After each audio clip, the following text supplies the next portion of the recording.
Picture this. You're sitting on your couch. It's January 1986, a cold morning. You've got your coffee, and you're watching the space shuttle get ready to launch. Challenger. Yeah, Challenger. It's different this time, right? There's a teacher on board. She's McAuliffe.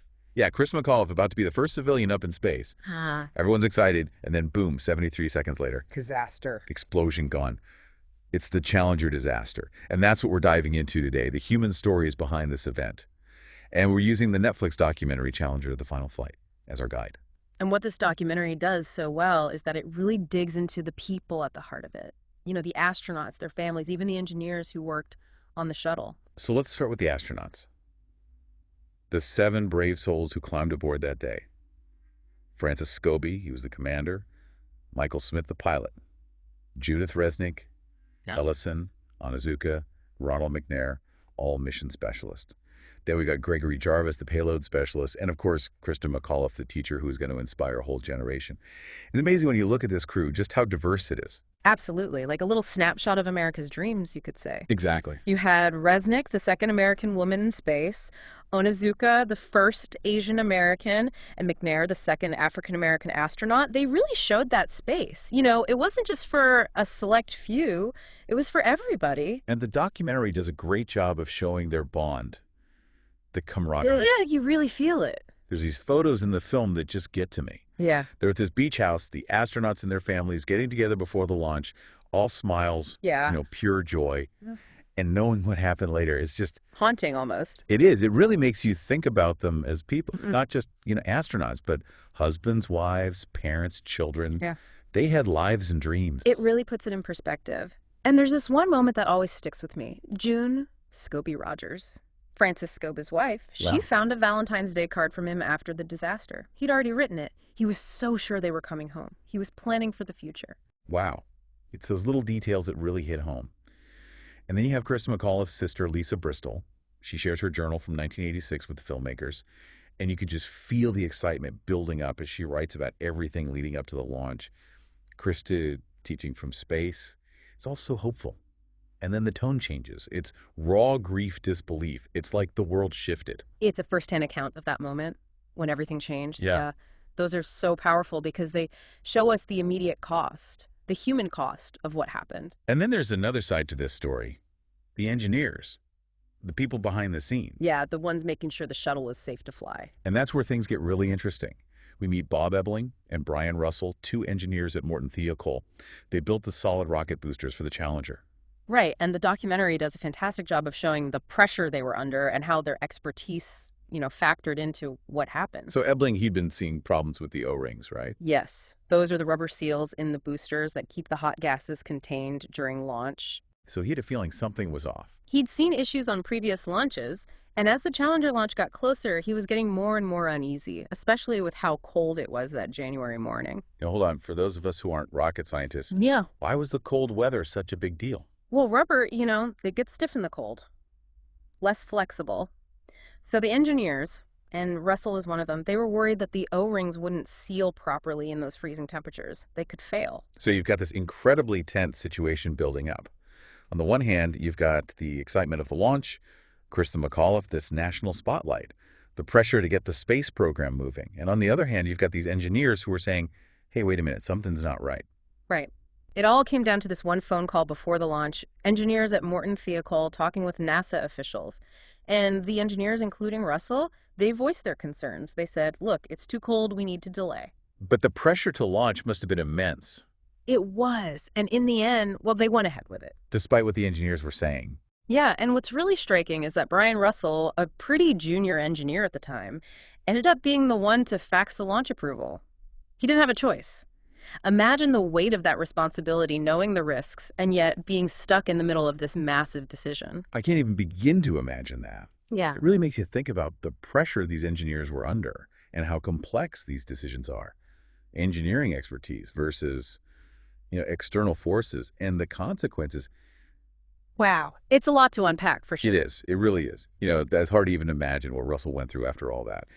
But this deep dive isn't just about the launch and the disaster. Yeah. It's also about what happened after, how people coped with the loss, and how they found ways to move forward. Right. And the documentary does a really amazing job of showing how resilient people can be. Like Marcia Jarvis, for example. She was married to Greg Jarvis, the astronaut, and every year on the anniversary of the Challenger, she wakes up before dawn and watches the sunrise. Wow, that's a powerful image. Yeah. Why do you think she does that? Well, I think it's a way for her to honor her husband, keep his memory alive, but at the same time, it's about the passage of time, life going on. That sunrise, it's a symbol of hope, a new beginning every day, even after something so dark. It's like she's saying, we grieve, but we also keep living. It really shows you the strength of the human spirit, how we find meaning even in the face of terrible loss. And speaking of strength, there's Barbara Morgan, Chris McAuliffe's backup. She would have been the one to go up if Krista hadn't been chosen for the Teacher in Space program. Yeah, and at first Barbara didn't want to be in the documentary. You can understand why, right? It must have been so hard to go back to that time, relive the I trauma. can't even imagine. But in the end, she decided to share her story, and I think it's a powerful example of how we carry on a legacy. Barbara went on to become an astronaut herself. She trained and eventually flew into space. She taught lessons from space, just like Krista was going to do. It's like she picked up the torch and carried it for her, honoring her memory by fulfilling that mission. It says a lot about their shared passion for teaching and the power of what they were trying to achieve. And it's not just about individual stories. The documentary also shows moments of reconciliation, forgiveness. There's this one part where a family member of one of the astronauts reaches out to an engineer at Morton Thiokol, the company that made the boosters. Really? Yeah, and they basically say, I understand, I don't blame you. Wow. To find it in yourself to forgive after something like that, it's incredible. It shows you that healing is possible, even when everyone's hurting. It really does. It speaks to the human capacity for empathy, compassion, even in the face of tragedy. But the film doesn't shy away from the psychological impact either.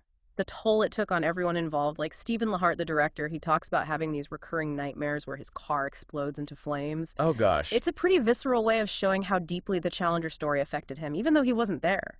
He was just making the documentary. It makes you realize that tragedies like this, they ripple outwards. They touch so many lives.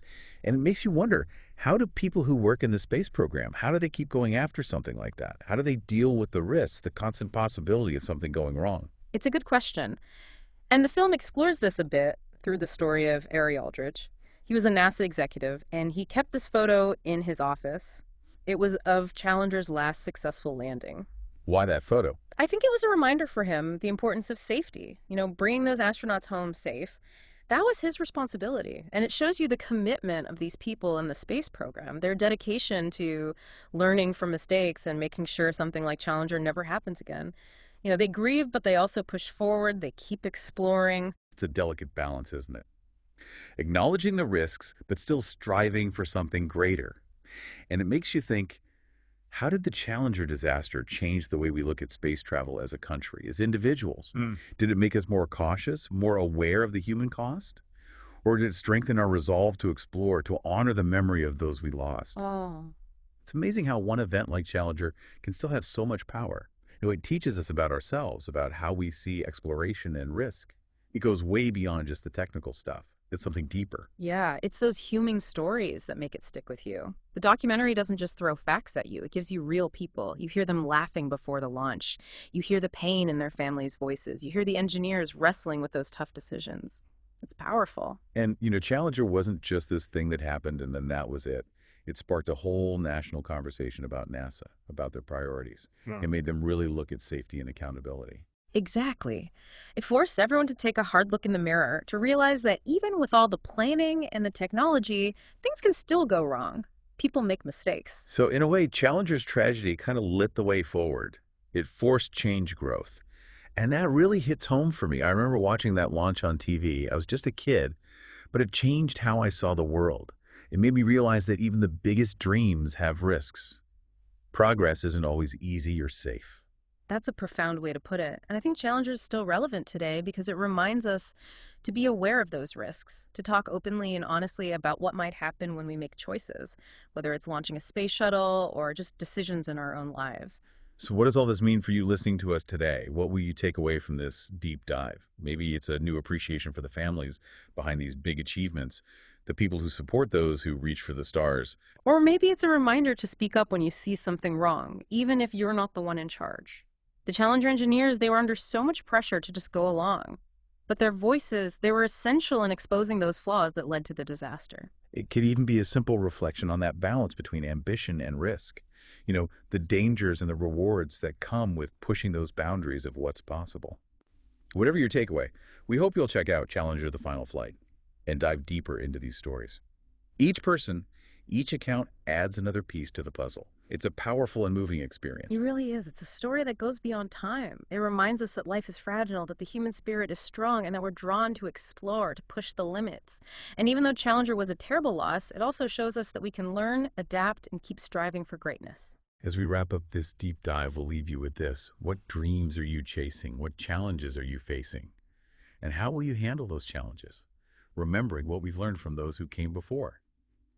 Challenger reminds us that even when things fall apart, the human spirit can survive, learn, and ultimately reach for the stars.